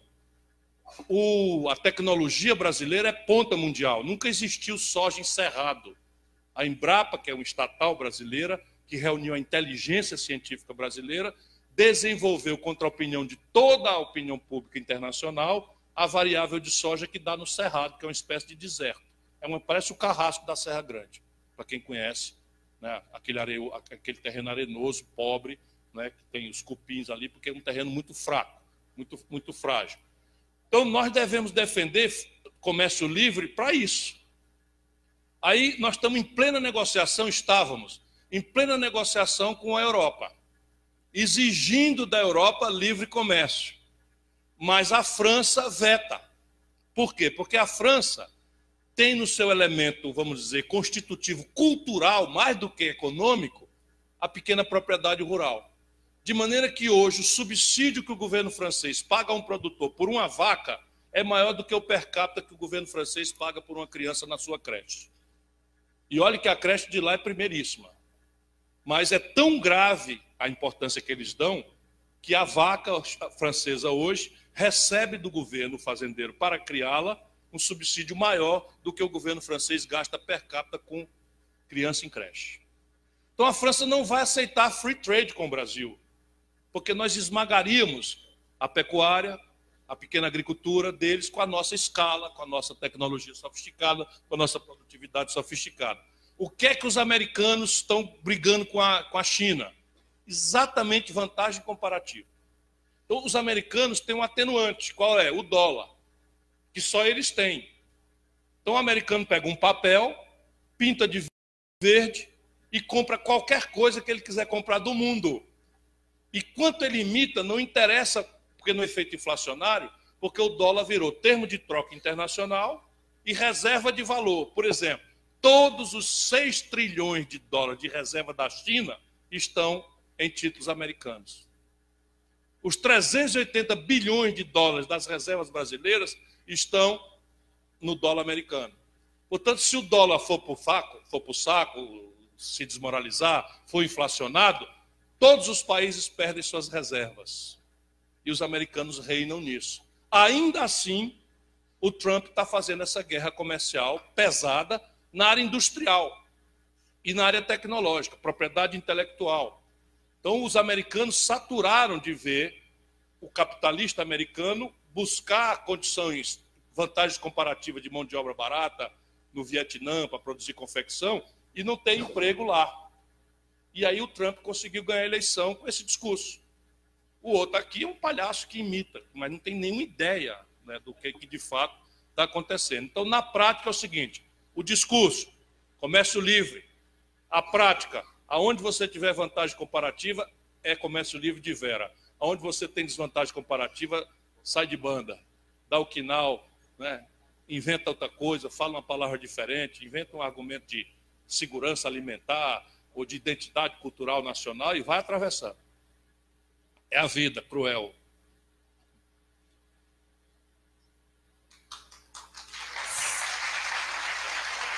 Com licença, Ciro. Boa noite, eu sou o Iago, sou acadêmico de jornalismo aqui, ó. Cadê tu? Tá? Vem aqui. Vou lhe pedir permissão para ler aqui minha pergunta, porque é difícil ficar cara a cara com você e não tremer na base, tá? Faço não, meu filho. Eu sou daqui mesmo. O Brasil, né? Hoje a gente vive aqui no Brasil o fenômeno do extermínio da juventude pobre negra da periferia, né? E a gente assiste um decrescente investimento na juventude, né, aqui no Brasil, nas políticas públicas de juventude, e, inclusive, cerceando esse direito do acesso à universidade e o direito à educação, né, precarizando toda essa questão. E aí a pergunta é como vencer esse quadro, né, de precarização da educação, de extermínio da juventude pobre e negra da periferia, diante dessa desmobilização da juventude. A gente vê que os jovens faltam motivação de entrar na política, de se fazer presentes, e aí como é que a gente faz para romper esse paradigma? Como toda pergunta inteligente, a sua, que é muito inteligente, traz a semente nela mesma da resposta. Por isso que a nova pedagogia não é repassar informação. A nova pedagogia é instigar o aluno a saber perguntar, a associar informações que estão democratizadas no Google e, ao associar informações que já existem, criar uma nova informação, inovar. Isso é a nova pedagogia, é o novo paradigma pedagógico que nós precisamos ir gradualmente introduzindo na vida acadêmica do Brasil, que ainda tem um ensino enciclopédico em que a gente sabe um pouquinho de tudo e não sabe profundamente de coisa nenhuma, e somos proibidos de consultar o colega, porque isso é, né, pescar, né? É claro que ética é ética. Se a regra é não consultar, tem que respeitar por ética. Mas, modernamente, o trabalhar em equipe é que é o tchan, né? E, ao invés de reproduzir informação, a ideia é que você, né, trate as informações que existem criticamente e inove. Ponha em debate se essa informação presta, ou se prestou em algum tempo, se ainda é válida. Portanto, a sua pergunta ela já traz a semente da resposta. A questão talvez seja, quem é responsável por isto? Então, que o Brasil está dizimando sua juventude é uma informação que você repete, mas ela está no Google.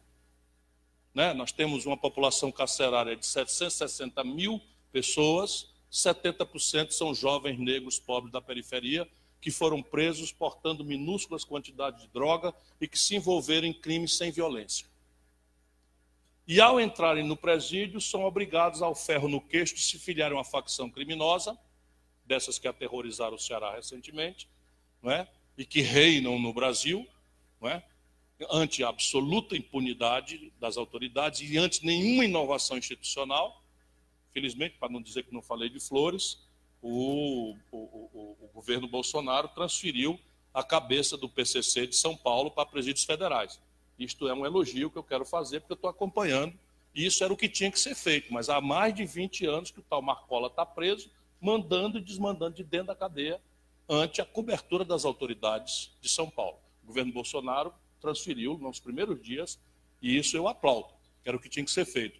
O Camilo Santana agora mudou de atitude, porque antes, e não é trivial isso, você tinha no Ceará todo dia 2, 3 mortes bárbaras nos presídios por briga de facção. Então vem o pessoal bem intencionado, da academia, não sei o que, olha, tem que separar. Então o que é que fizeram? De boa fé, para não ter mais as 2, 3 mortes por dia, esquartejado, cabeça degolada, coisas horrorosas que a imprensa repercutia e cobrava providência. O que é que fizeram de boa fé? Entregaram o presídio A para a facção criminosa A, o presídio B para a facção criminosa B, que transformaram esses presídios em castelos do comando do crime. E aí aquilo que era de São Paulo virou Ceará.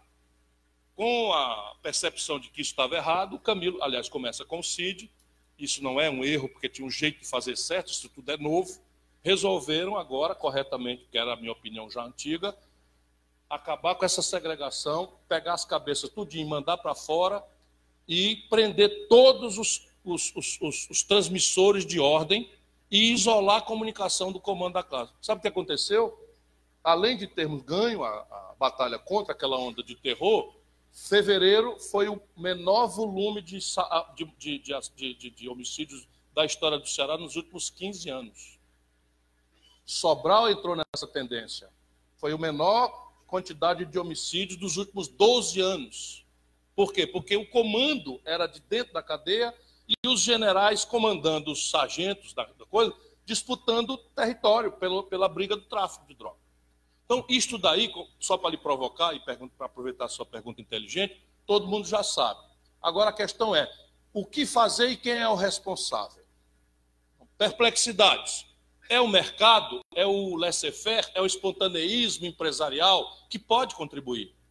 Mas será que é dele que nós podemos exigir uma política estruturante de juventude? Não dá, né? Isso é o Estado. Portanto, o Estado brasileiro tem que ser chamado a essa tarefa. O que fazer? Eu quero crer que só tem uma saída prática e uma saída espiritual mais remota que tem que ser começada a ser praticada. A saída prática é fazer a escola ser um lugar adorável de estar, em tempo integral. Isso aqui não é poesia, não. Eu estudei aqui, fui aluno do professor Luciano, no colégio estadual. Eu ia para lá de madrugada, jogar bola. Eu entrava pela manhã, né, na biblioteca, no Grêmio Estudantil, namorando. A gente almoçava pastel, né, com Sebastião e tal. E o pastelzinho de tijubina, bom pra cacete, né? E eu trocava de roupa em casa, voltava 1h30 da tarde para o colégio, acabava a aula, cada aula mais gostosa do que a outra, o professor Luciano ensinando que regra 3, não é um negócio de você pegar aqui, botar aqui, então, por que é regra 3? Sabe, a matemática como a linguagem da natureza. Quer ver, me desafia a fazer uma equação enfim, de segundo grau aqui de cabeça e tal. Por que é mais ou menos? Porque o quadrado do negativo é positivo. Estou aí?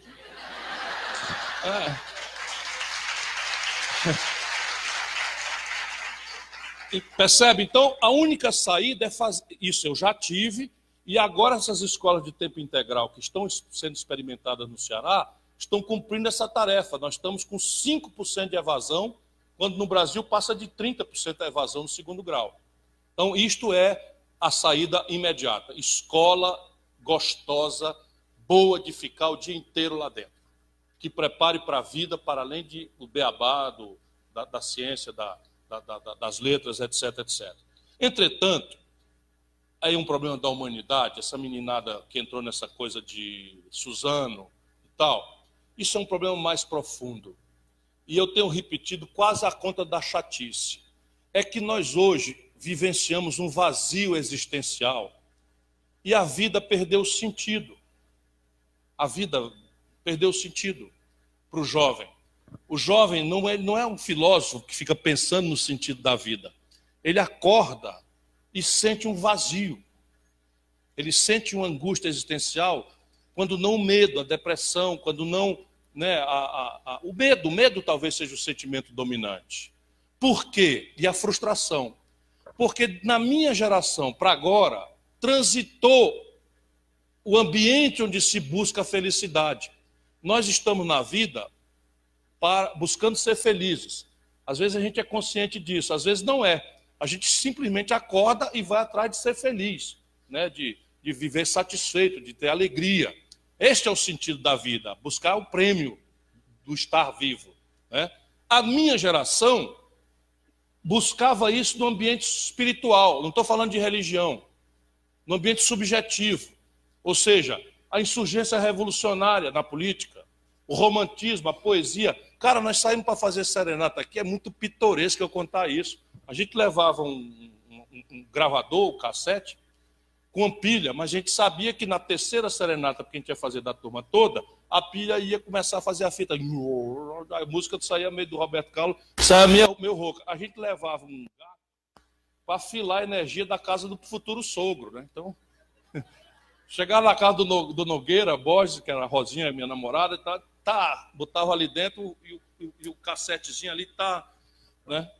Então, a gente era muito feliz com isto. E olha que tínhamos um inimigo, a ditadura, a falta de liberdade, mas a luta é felicitante, o processo é felicitante, a crença, não é, de que você tem a potência para transformar a realidade em favor da sua felicidade é em si felicitante. O que acontece de um tempo para cá? Nós passamos a não produzir mais cidadãos, nós agora somos consumidores. E a felicidade não é mais uma abastança espiritual, agora é um exercício materialista de consumismo. Ser feliz hoje é quanto de uma expectativa de consumo, dramaticamente excitada pela oferta maravilhosa que está globalizada pela televisão, pela internet, quanto desta oferta eu dou conta de acessar com a renda apertada que eu tenho e os meus pais. Resultado prático, eu me ferrei. Porque eu compro um Apple, não sei das quantas, eles inventam um Apple X, não sei de quê. Aí eu tenho uma Tommy Hilfiger, e de repente a Tommy Hilfiger fica cafona, e a mesma fábrica da Tommy Hilfiger lança, né, Ralph Lauren, não sei das quantas. Então, uma madame, com todo respeito, isso não é maldade de ninguém. Uma madame dá 70 mil reais numa bolsa Louis Vuitton. O que ela está querendo com isso? Não é botar o pó compacto, o blush, o rouge, eita que agora eu fui longe mesmo, né? O batom, né? Quem sabe um sapato alternativo, que foi, José Miguel? O rouge é antigo demais, né, meu bem? Né? O que eu posso fazer? E o pessoal acha engraçadinho. Né?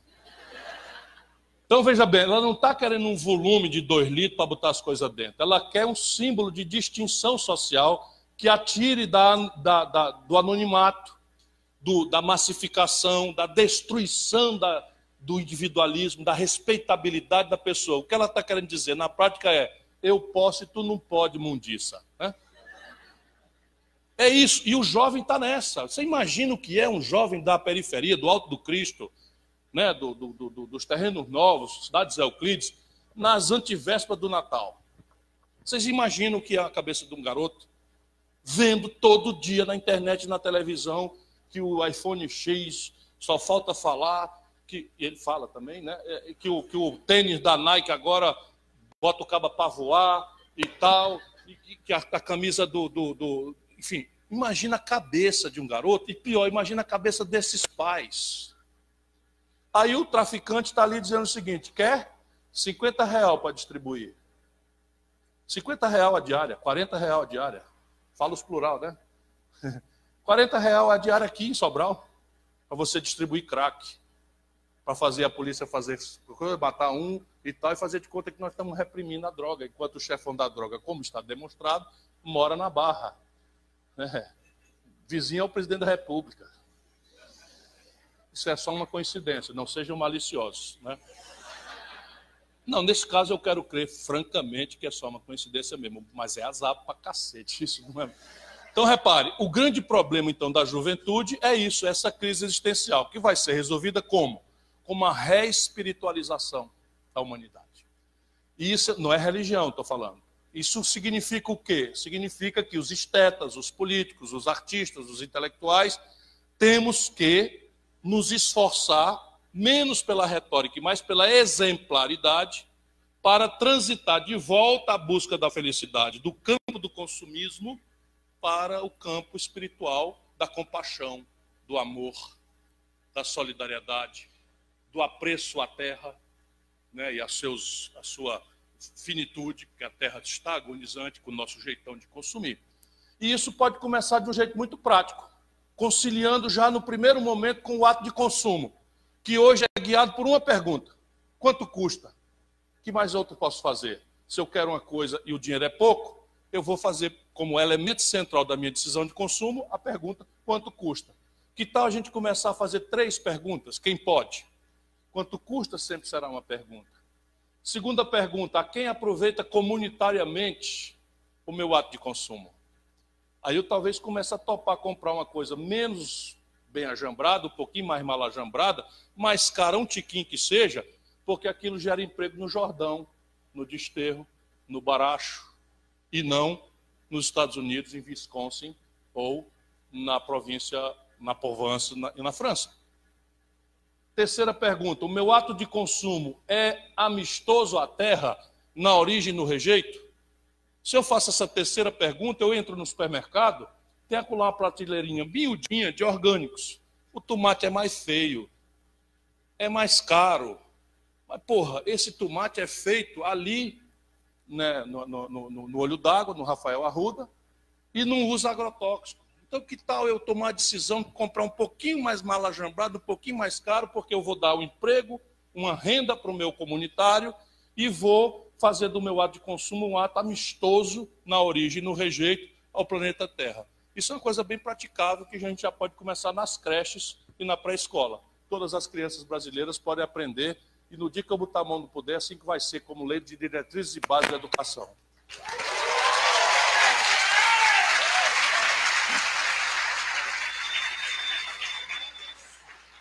Falei demais porque esse é o assunto que mais me comove. Juventude. Eu nem sei mais se vou ser candidato mesmo, mas eu vou ajudar. Calma. Isso é charminha. Mas eu não sei mesmo, mas o que eu sei com segurança é que eu vou cuidar, enquanto eu tiver energia, de ajudar o jovem brasileiro a entender o Brasil e a construir caminhos alternativos. Isso eu vou fazer.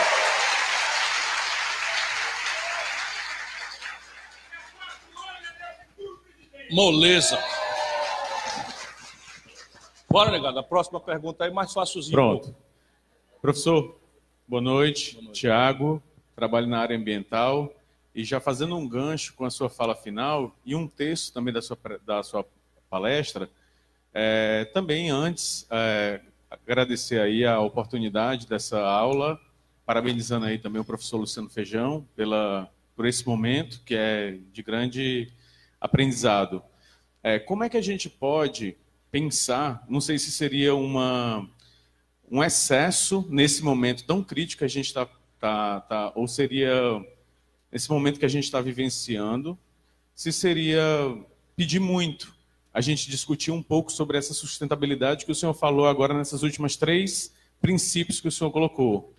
Como é que a gente pode pensar em estar trabalhando esse desenvolvimento econômico todo proposto e que é necessário para o país, mas também trabalhando na sustentabilidade, já que a gente tem visto aí nesses menos de 90 dias, a aprovação de quase 86 tipos de agrotóxicos diferentes hoje no Brasil. Parte deles banidos na Europa. Parte deles banidos na Europa, como o Brasil sendo escolhido como rejeito de agrotóxico a nível mundial.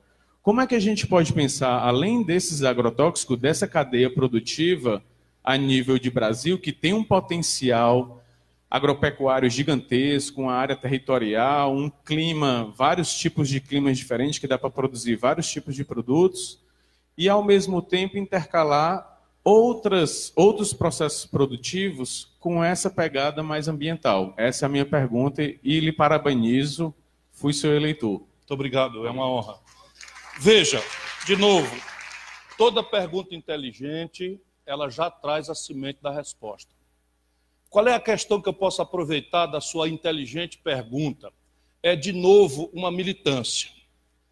A velha esquerda, que tem a característica da generosidade, né, da busca pela igualdade, ainda que seja ingênua, alguns descambaram para totalitarismos na idealização de que seria um preço amargo a se pagar em nome da igualdade. Há uma generosidade no pensamento esquerdista, na tradição mundial.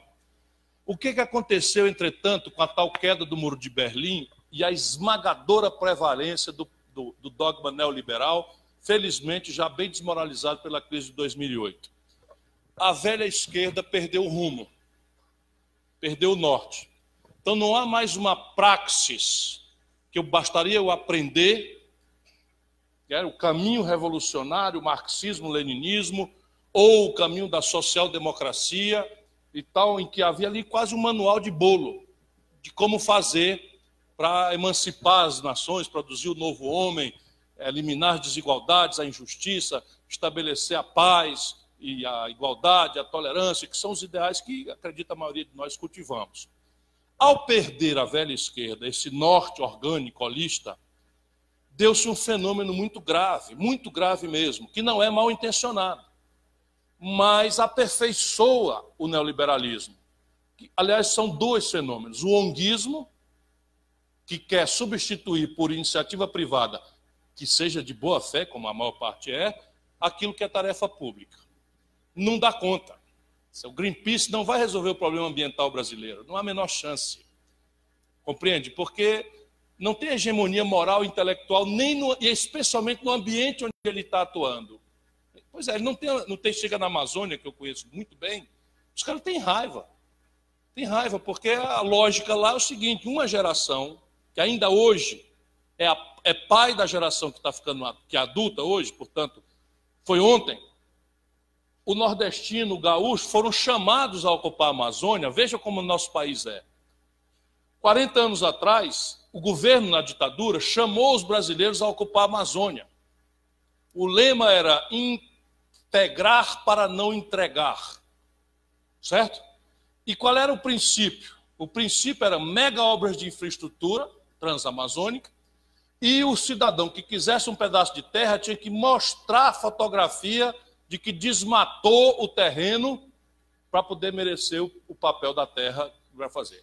De repente, o filho desse cara virou um marginal, porque faz aquilo que a ditadura pediu para ele fazer como condição sine qua de regularizar. Por quê? O Brasil não tem projeto. Não tinha lá e não tem cá. Então, o que aconteceu? As boas pessoas se refugiaram ou no onguismo ou no identitarismo. E aí a questão identitária é assim: então existe agora o ecologista, o ambientalista. E ele é um cara, evidentemente, do bem, eu não estou botando defeito. E isso é necessário e cumpre uma tarefa. Porém, o ambientalismo, como identitarismo, perde a batalha. Em momentos de agudeza, de crise econômica, ele perde feio a batalha, ainda se desmoraliza. Porque fica a discussão entre eu como, eu trabalho, eu produzo, ou eu vou proteger jacaré, macaco e árvore e passar fome e morrer com meus filhos. Se a questão for posta nesses termos, a gente vai perder a parada. Quando não tem nada a ver com isso, pelo contrário, se ele mata o macaco e derruba a árvore, ele vai morrer mais cedo ou mais tarde. Isso se resolve como? Trazendo a questão ambiental para a ambiência do Projeto Nacional de Desenvolvimento. que para ser um projeto nacional de desenvolvimento tem que permear-se a si todo pela sustentabilidade. E aí isso quer dizer coisa bem prática. Por exemplo, zoneamento econômico e ecológico. Então, um debate generoso sobre infraestrutura. Esse debate, por exemplo, eu participei, eu sou muito amigo da Marina. Fomos colegas ministros. Né? Não conseguia, no debate, deixar de elogiá-la. Né? Porque ali é gente boa mesmo. Assim, a pessoa decente mesmo. Gosta do povo mesmo. E tal. E eu, adversário dela ali, mas eu tinha um jeitinho de elogiar, porque ela é do bem.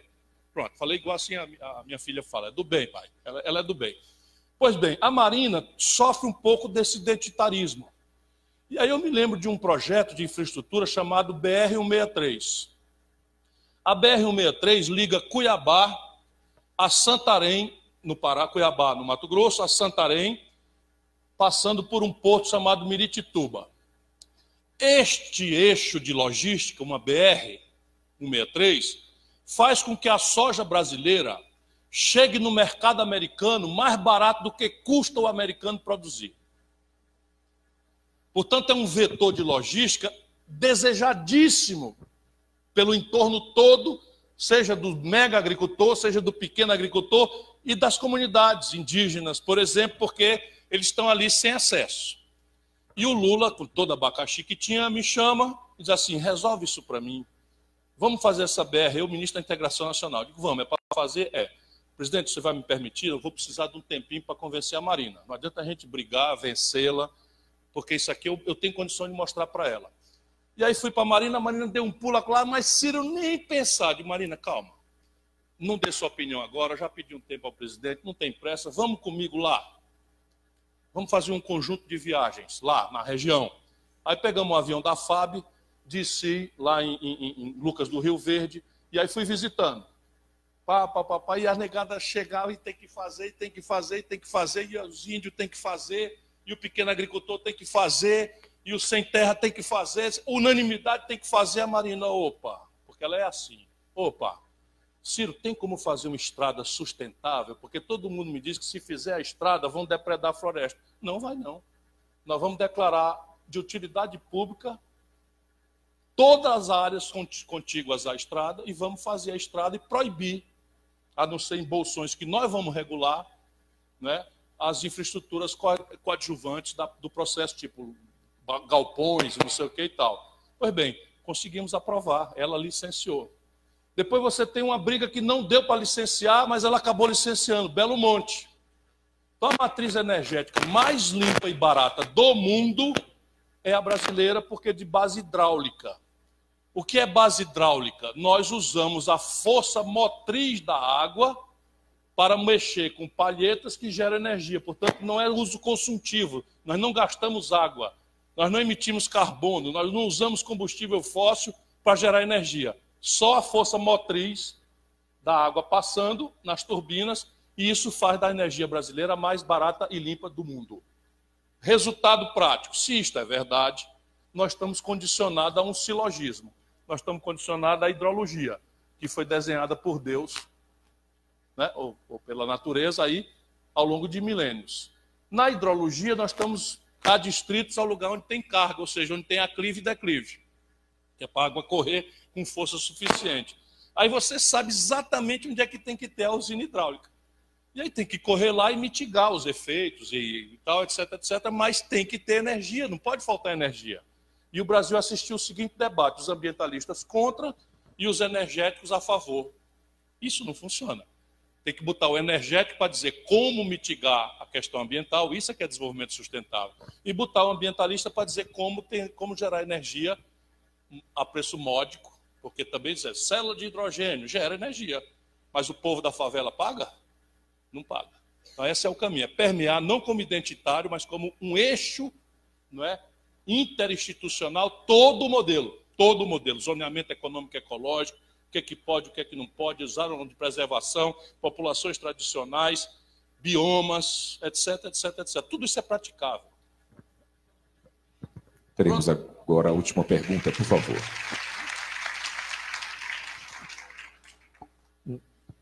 Boa noite. Primeiro, eu queria parabenizar e agradecer à Faculdade Luciano Feijão pela oportunidade e pelo evento da gente estar participando com o Ciro. É um momento extremamente construtivo para todo mundo.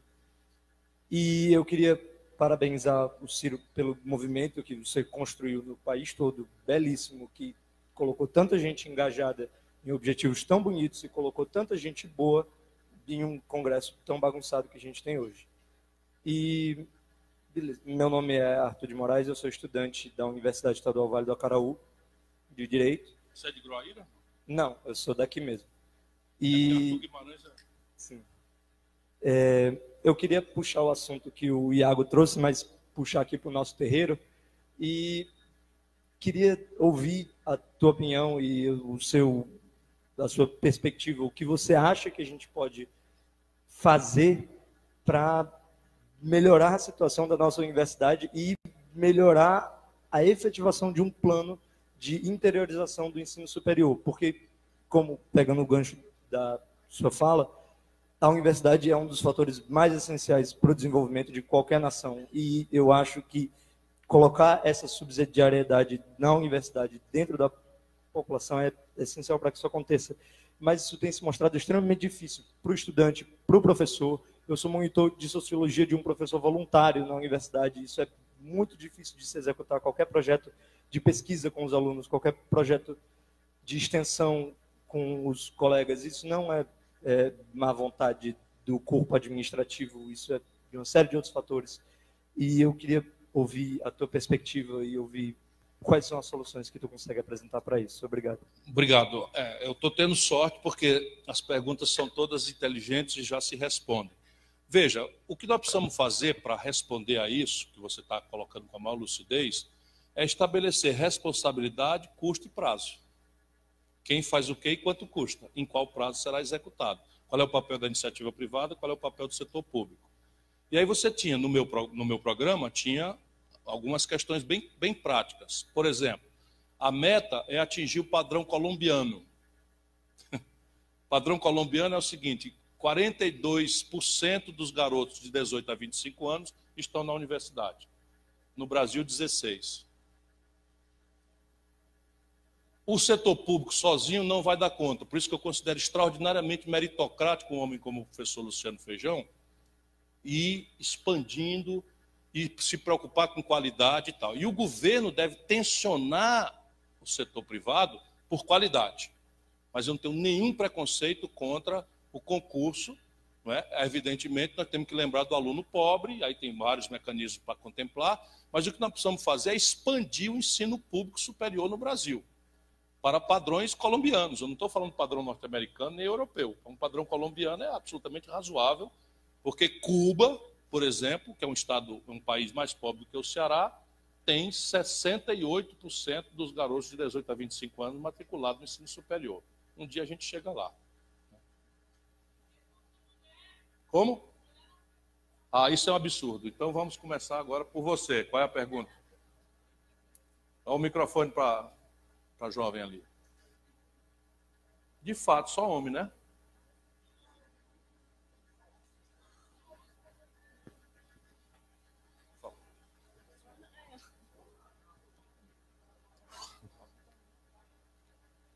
Eu te ouço daqui, se quiser perguntar. Brasília?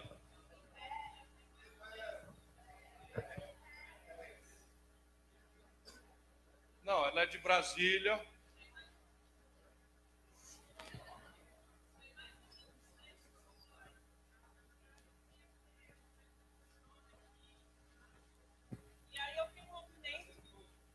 Eu tenho um movimento que apoia o senhor e a gente espera muito que você faça sua candidatura em 2022. E o pessoal está perguntando o seguinte, visto que o Rodrigo Maia teve um bloco de oposição à candidatura dele, né, para a Câmara da Presidência, que esse bloco de oposição não funcionou muito bem, porque, contando a quantidade de pessoas que seriam oposição, só teve 50 votos a favor do Freixo e tantos outros a favor do Rodrigo. Sobre a reforma da Previdência, é possível formar esse bloco de oposição para barrar essa previdência, se o senhor já está articulando isso com o PDT. E também a gente queria saber qual é a categoria que vai ser afetada para se aposentar com 74 anos, Já está com a resposta aí? que o senhor mencionou mais cedo. E é isso. Foi hoje que eu fiz. Veja, o PT, com todo respeito, eu ajudei durante 21 anos, tá certo? Então eu falo com dor, mas é preciso falar com franqueza. A cúpula do PT malversa os valores e palavras ao seu talento e prazer. Por exemplo, hoje de tarde, o PT apoiou o candidato do PSDB a presidente da Assembleia. O candidato do Dória a presidente da Assembleia do PSDB de São Paulo foi apoiado em massa pelo PT. E aqui para nós, se eu estivesse lá na Assembleia, eu acho que eu também apoiaria, porque a outra candidata era essa maluca dessa Janaína Pascoal, né, que rodou a baiana lá, que não sei o que e tal. Então, o que é que o PT faz na questão da presidência da Câmara? Eles querem transformar a eleição da presidência da Câmara numa espécie de terceiro turno das eleições. E não é. As eleições, infelizmente, só tem 2 turnos e nós perdemos. Viva São Pedro! Né? Vou repetir. As eleições só tem 2 turnos e nós perdemos as eleições. Nós não ganhamos as eleições. Nós perdemos...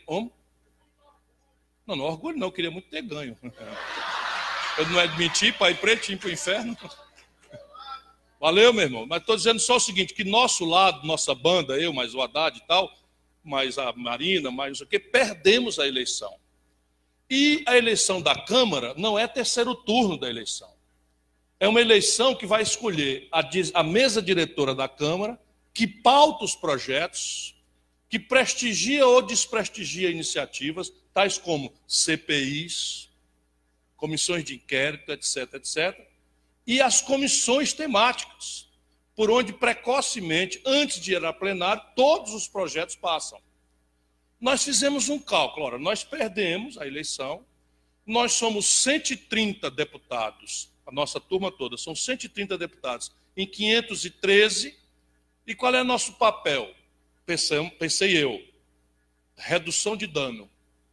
O que nós temos que fazer, minoria que somos, é tentar exponencializar, multiplicar, aumentar a nossa influência para, na mesa, nas comissões, poder mitigar os danos que vêm do antagonismo do governo que a gente acha que vem contra o interesse nacional, contra o interesse popular e tal. O PT faz o quê?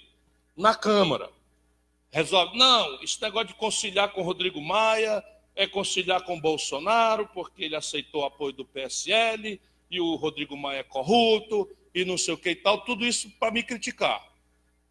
Já no Senado, na mesma data, o Cid organizando uma grande frente para derrotar o Renan Calheiros, o PT apoiava o Renan Calheiros, que eu não preciso qualificar, certo? Não. O Renan Calheiros saiu, renunciou ao Senado num escândalo, tem 9 processos de corrupção correndo contra ele. O Renan Calheiros presidiu o Senado no tal golpe que derrubou a Dilma, e o PT, que esculhamba na Câmara, ali é só um corredor a diferença, esculhamba o Rodrigo Maia na Câmara, apoia o Renan no Senado. E o PT nunca viu alguém enfrentá-los com decência, com lealdade, com correção e com projeto, com concepção. Eu disse, não, senhor, o Rodrigo Maia tem todos os defeitos, nós não estamos votando aqui um terceiro turno, ele é do lado do governo, mas o Rodrigo Maia eu conheço desde o pai dele, cumpre compromissos. E eu vou atrás do Rodrigo Maia para ele assumir os seguintes compromissos. Dar participação ao bloco de oposição, à mesa diretora, para ter influência na pauta. Quais são os projetos que vão entrar para votar, qual que não vai, é aí que se decide, na mesa com os líderes. Vou exigir do Rodrigo Maia que ele respeite a oposição e os seus tempos nas grandes reformas, especialmente a da reforma da Previdência. Aí fomos lá, Rodrigo, palavra empenhada. Vão ter lugar na mesa, vão participar da formação da pauta. Palavra empenhada, vão ter participação nas comissões. Palavra empenhada, não se atropelará um único prazo de reflexão, debate sobre nenhuma reforma e terão espaço, inclusive, de presidir a comissão, se vocês quiserem. Digo fechado. Aí o PT faz um arrodeio e engana o Freixo. Não como novidade. Olha o que aconteceu há 2 anos atrás, quando o dito Rodrigo Maia foi candidato e nós, com apoio assinado do PT, lançamos o deputado André Figueiredo para presidente da Câmara contra o Rodrigo Maia. Sabe o que é que o PT faz? Trai o André Figueiredo e vota no Rodrigo Maia.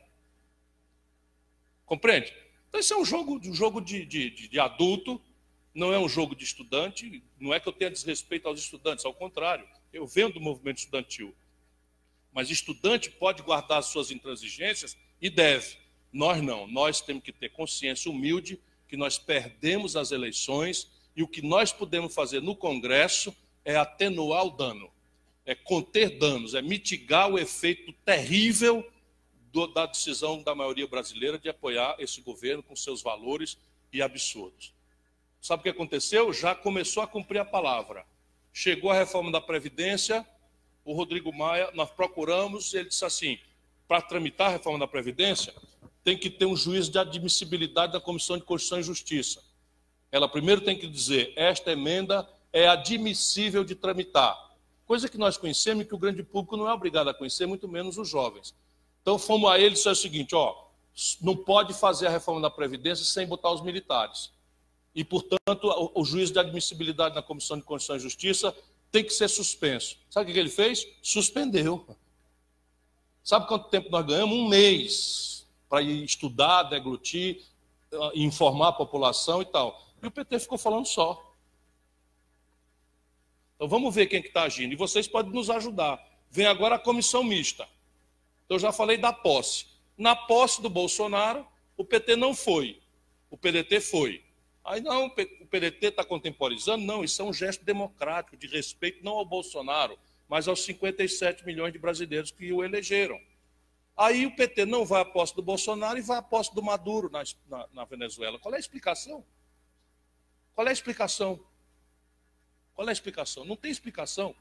Aí me chama de coronel e se associa no Ceará, que é minha terra, com Eunício Oliveira. Porra, eu sei que o Lula deu R$1 bilhão de contratos sem licitação para o Eunício Oliveira na Petrobras. O nome da empresa é Manchester. Eu sei que o Sérgio Machado foi nomeado para Transpetro para roubar, junto com o Renan Calheiros. Eu sei de tudo isso, eu falo e nenhum deles me processa, porque eu sei que é verdade, eu disse estudar o Lula. Aí a dona Gleisi me chama de coronel, porque eu resolvi não entrar mais nessa quadrilha com que eles se afeiçoaram. O Cid Gomes, ex-prefeito de Sobral, ministro da Educação, é elogiado por todo mundo, da Dilma. Para defender a Dilma, entrou em colisão com Eduardo Cunha, um marginal conhecido do Brasil inteiro, que está na cadeia hoje. Quando o Cid colidiu com ele, sabe o que o PT fez? Ficou com Eduardo Cunha e o Cid pediu demissão. Aí vem me responsabilizar, porque não sei o quê, que eu nunca mais eu ando com esse lado bandido do PT. Fica avisado para sempre.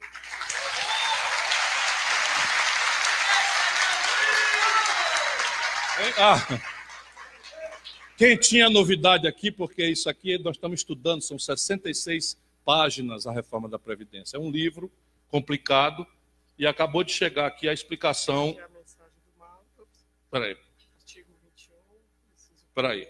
O caso a que eu me referi, ou seja, o tal caso lá dos 74 anos, do artigo 21, inciso 1º, parágrafo 1º, onde lá fala que para se aposentar para atividades que são prejudiciais à saúde, como é o caso do minerador, por exemplo, que trabalha com produtos químicos também, em áreas de respiração que são inadequadas, hoje esse pessoal tem de ter 15 anos de contribuição, ficando elegível para se aposentar. Portanto, a regra existe sim. Ele pergunta qual é a categoria, basta ler o que está expresso no artigo 21, no inciso 1º, parágrafo 1º. Aí ele vem e diz o seguinte, ele é o governo, mas ele pode usar uma alternativa que é de se aposentar por idade com 65 anos, que neste caso ele teria que ter também não mais 15, sim 20 anos de contribuição. Se com 15 ele já está morrendo, cedo, quanto mais com 20 anos. Minerador subterrâneo é a categoria. A Faculdade Luciano Feijão agradece, portanto, a honrosa presença do Dr. Ciro Gomes, a chancelaria, todos os diretores, autoridades aqui presentes, docentes, alunos, convidados, o nosso muito obrigado. Faculdade Luciano Feijão, a faculdade dos grandes alunos. Boa noite a todos.